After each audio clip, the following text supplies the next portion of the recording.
بسم اللہ الرحمن الرحیم۔ حدیث مبارک صحیح مسلم۔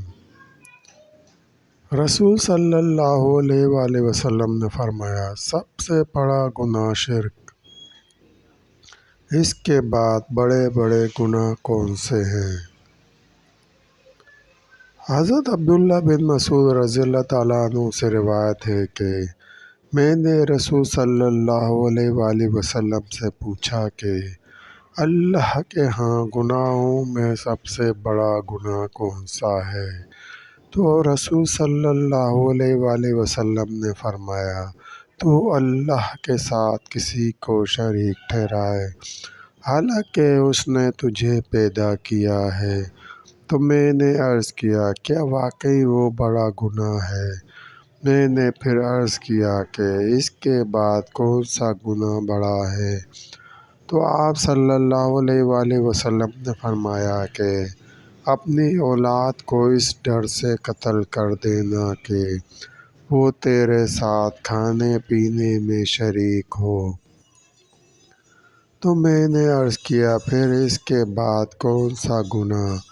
تو آپ صلی اللہ علیہ وآلہ وسلم نے فرمایا کہ تو اپنے ہمسائے کی عورت کے ساتھ زنا کرے۔ صحیح مسلم۔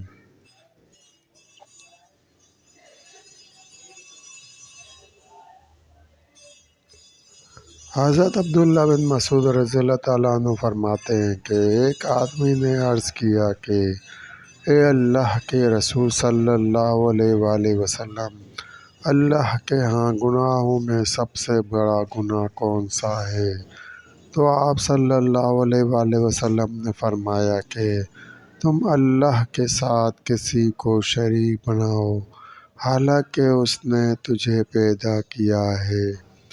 تو اس نے عرض کیا، تو پھر کون سا؟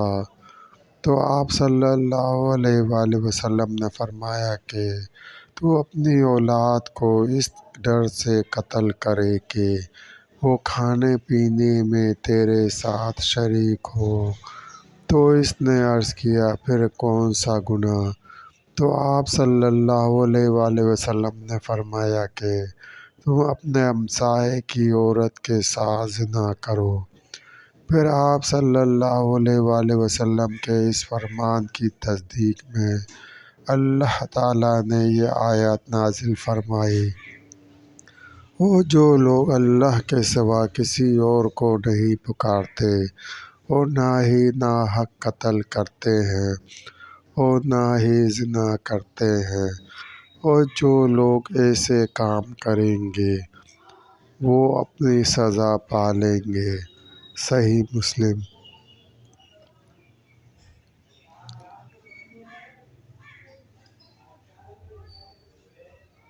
دوستو، سلسلہ بھی جاری ہے۔ مزید حدیث مبارکہ سننے کے لیے چینل کو سبسکرائب کریں، گھنٹی کے نشان کو لازمی پریس کریں، لائک کریں، شیئر کریں۔ دوستو، ویڈیو دیکھنے کا شکریہ۔